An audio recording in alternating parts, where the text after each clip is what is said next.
साथ में कोटा से भी एक एक्सपर्ट जुड़ गए हैं, प्रमोद लाहौटी इनका नाम है। प्रमोद जी, बहुत बहुत स्वागत है आपका एवन न्यूज में। हम आपसे जानना चाहते हैं कि यदि बजट को लेकर बात की जाए तो क्या कुछ चारों तरफ से जो देश है वो बजट से उम्मीद लगाए बैठा है, क्या कुछ आप सोचते हैं इसको लेकर? प्रमोद जी, आप मेरी आवाज सुन पा रहे हैं? सेटेलाइट चैनल्स की।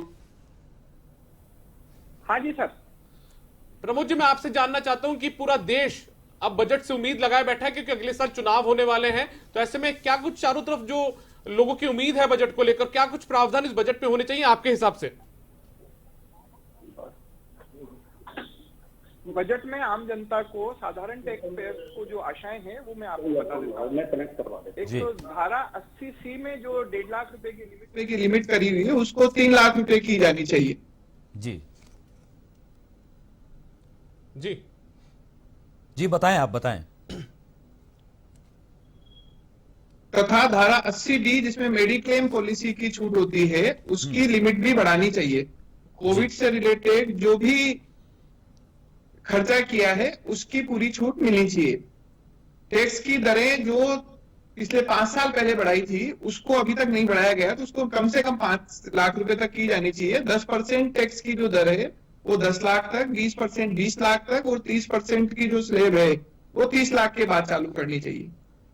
सैलरी वालों को स्टैंडर्ड डिडक्शन जो 50,000 रुपए का मिलता है उसको भी बढ़ाने की जरूरत है।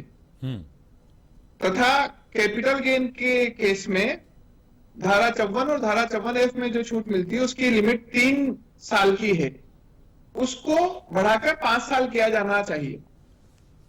भारत सरकार ने कंपनियों पर टैक्स की दर को घटाया है, लेकिन LLP और पार्टनरशिप फर्म पर टैक्स की दर को वही पुराना 30% रखा गया है, उसको भी घटाने की आवश्यकता है।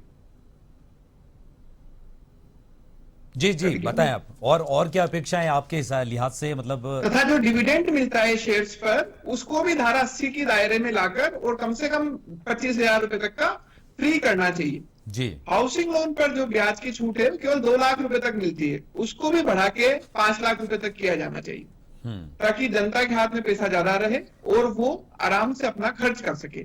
ताकि बाजार में पैसा आएगा तो सरकार को तो ओवरऑल प्रॉफिट ही होना है। जी।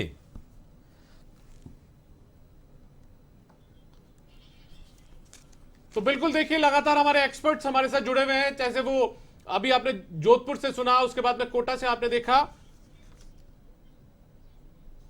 लगातार जो डिमांड है वो लोगों की है कि एक राहत भरा जो बजट है वो यहां पर होना चाहिए।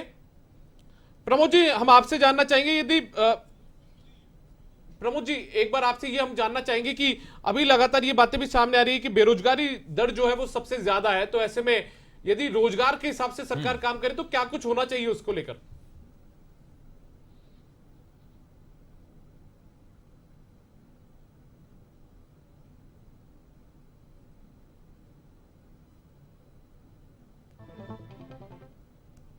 शायद उन तक आवाज नहीं पहुंची, आप सवाल दोहरा दें एक बार।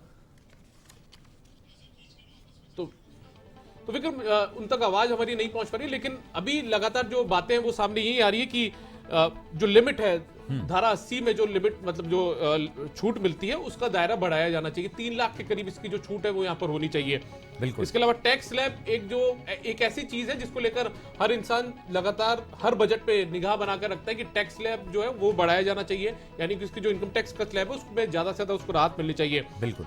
हाउसिंग लोन पर भी एक बड़ी बात यहाँ पर सामने आई है, जैसा अभी प्रमोद जी हमें बता रहे थे कि हाउसिंग लोन पर ब्याज जो होता है उस पर छूट जो है वो महज 2 लाख रुपए की मिलती है, लेकिन वो बढ़कर 5 लाख रुपए होनी चाहिए। तो ये तमाम बातें हैं जिसको लेकर अब उम्मीद है कि ये जो पिटारा जब खुलेगा, बजट का पिटारा, इसमें कुछ राहत मिलती हुई लोगों को नजर आएगी, क्योंकि खास बात यह है कि इस बार चुनाव भी होने हैं। बिल्कुल, चुनाव भी होने, और मध्यम वर्ग जो है ना वो सबसे ज्यादा टकटकी लगा के बैठा है। मध्यम वर्ग को ही ये, जिसमें गृहिणियां होती है, जिसमें स्टूडेंट्स होते हैं, नौकरी पेशा लोग होते हैं, खाने पीने की चीजें आप लें या फिर, और जिस तरह हम स्क्रीन पर दिखा रहे हैं, देखो आयकर दाताओं के लिए इसमें बजट में क्या हो सकता है। इस बार टैक्स में छूट की सीमा जो 2.5 लाख की गई थी 2014 में आयकरदाताओं के लिए, इसे 5 लाख किया जा सकता है। आप जो भी बात कर रहे थे वही बात हम एवन टीवी की स्क्रीन पर दिखा रहे हैं। और छूट बढ़ी तो लोअर इनकम क्लास को राहत मिलेगी।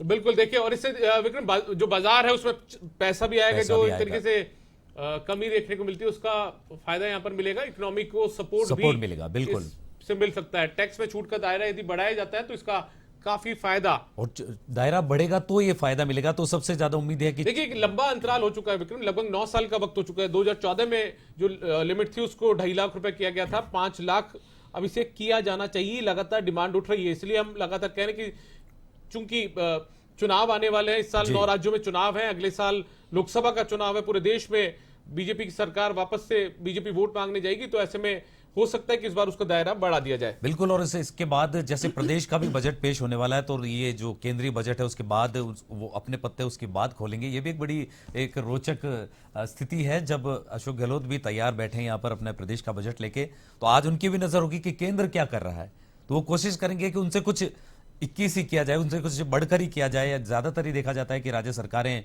केंद्र पर थोप देती है कि जी हमने तो डिसीजन ले लिए, लेकिन इंप्लीमेंटेशन केंद्र से नहीं हो रहा है, तो कई बार ऐसी स्थितियां भी फंस जाती है। दीपक देखिए बिल्कुल ऐसा साफ तौर पर यह है कि अब लगातार लोगों की कोशिश यही है कि ज्यादा से ज्यादा जो घोषणा है वो यहाँ पर होनी चाहिए, चाहे से वो इनकम टैक्स स्लैब की बात हो, महंगाई की बात हो। महंगाई एक बड़ा मुद्दा है विक्रम, जो लगातार जिससे आम जो एक तरीके से वोटर है, मतदाता है, या फिर जो आम नागरिक है, वो खासा परेशान है। वो देश के किसी भी इलाके में रहे, महंगाई से सबसे ज्यादा जो है वो जूझता है। तो ऐसे में उसकी कोशिश ये होगी, उसकी इच्छा ये है कि सरकार अपने बजट में ऐसा कुछ प्रावधान करे, एक कोई ऐसा नया कुछ बजट लेकर आए जिससे उसको महंगाई में राहत यहाँ पर मिल सके। जी, कोविड के बाद जिस तरह से व्यापार जगत में बहुत जो समस्याएं हुई है, व्यापार कई लोगों के चौपट हो गए, तो उसके बाद ये राहत बहुत ज़्यादा ज़रूरी है। और देखिए कुछ देर में बजट को लेकर कैबिनेट की बैठक होगी, और उसके बाद बजट पेश करने की जो परंपरा है, जो रिवाज है, वो निभाया जाएगा।